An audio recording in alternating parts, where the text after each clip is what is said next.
पाकिस्तान में तरसीलात ज़र यानी रेमिटेंसेज में रवा माह रिकॉर्ड इजाफा देखा गया है। वज़ीर-ए-आज़म इमरान खान ने इस हवाले से ट्वीट भी किया और रवा साल जुलाई में $2.7 अरब की रेमिटेंसेज बैरून मुल्क मुकीम पाकिस्तानियों ने भिजवाई, जो जून के मुकाबले में 12.2% ज़्यादा है। जुलाई 2019 के मुकाबले में 36.5% ज़्यादा है। खदशात का इजहार किया जा रहा था कि पाकिस्तान की रेमिटेंसेज में फ़र्क आ सकता है, दीगर ममालिक की रेमिटेंसेज में फ़र्क आ सकता है, खासतौर से अरब ममालिक की तरफ से, क्योंकि एक तो कोरोना की वजह से मईशत बंद है, दूसरा तेल की कीमतें नीचे चली गई हैं।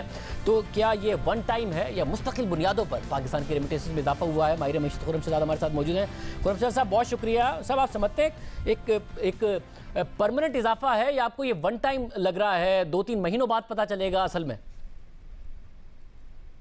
देखिए शाहजेब, ये जो है अभी देखना होगा 2-3 महीने आगे कि ये सस्टेन करता है या नहीं करता, क्योंकि 2-3 रीजंस हैं। या ये कह लें कि थोड़े से शक व शुबात हैं जो जहन में आते हैं, क्योंकि मिडल ईस्ट से मेजर जो है हमारा पोर्शन आता है, तकरीबन 60-65% मिडल ईस्ट से आता है, और सऊदी अरेबिया और यूएई ये दो बड़ी डेस्टिनेशन है जहां से 50% हमारा जो है वो रेमिटेंस का फ्लो आता है।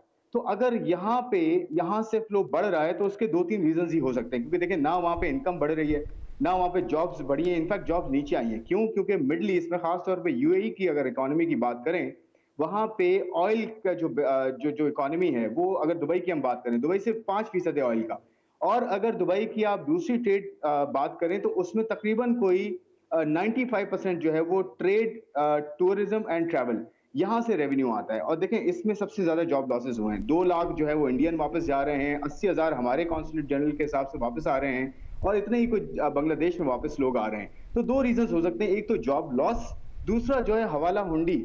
ये जो है पेंडेमिक की वजह से, बॉर्डर्स बंद होने की वजह से, और एयरलाइंस के थ्रू कैश ना आने की वजह से, और दूसरे जराए जो है कैश उनके थ्रू ना आने की वजह से फॉर्मल चैनल पे उनको कन्वर्ट होना पड़ा है। ये बहुत अच्छी इंडिकेशन है कि हवाला हुंडी का पोर्शन जो है वो फॉर्मल इकोनॉमी में आना शुरू हो गया। इसको किसी तरह अगर गवर्नमेंट जो है कंट्रोल कर ले, स्टेट बैंक मजीद इसको सिक्योर करे, कंटेन करे, तो आई एम श्योर कि आगे आने वाले दिनों में जो है वो आने वाले वक्त में आपके रेमिटेंसेस में इजाफा हो सकता है, और ये ग्रोथ जो है वो सस्टेन कर सकती है। मतलब क्योंकि कोरोना के बाद तवक्कात बरक्स थी, तो दीगर ममालिक जिनकी रेमिटेंसेज भी इन ममालिक से जाती हैं, उनका क्या ट्रेंड है इस वक्त पाकिस्तान के पड़ोसी ममालिक में भी?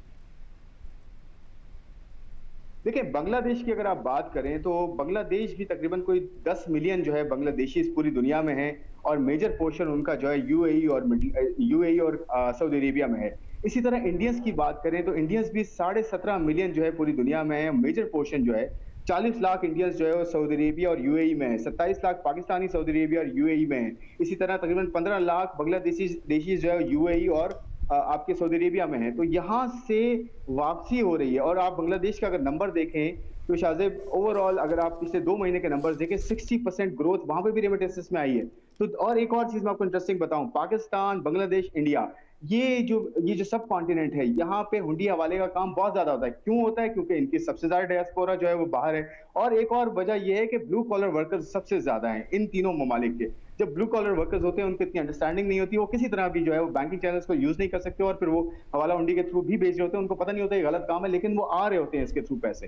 तो ये एक बहुत बड़ा फैक्टर है कि बांग्लादेश की भी ग्रोथ आई है, पाकिस्तान की भी आई है। एक पाकिस्तान का एक डिफरेंट फैक्टर हो सकता है, वो रियल एस्टेट है। आपको पता है पाकिस्तानी 3rd नंबर पे हैं यूएई में रियल एस्टेट इन्वेस्टमेंट में पिछले 2-3 सालों से।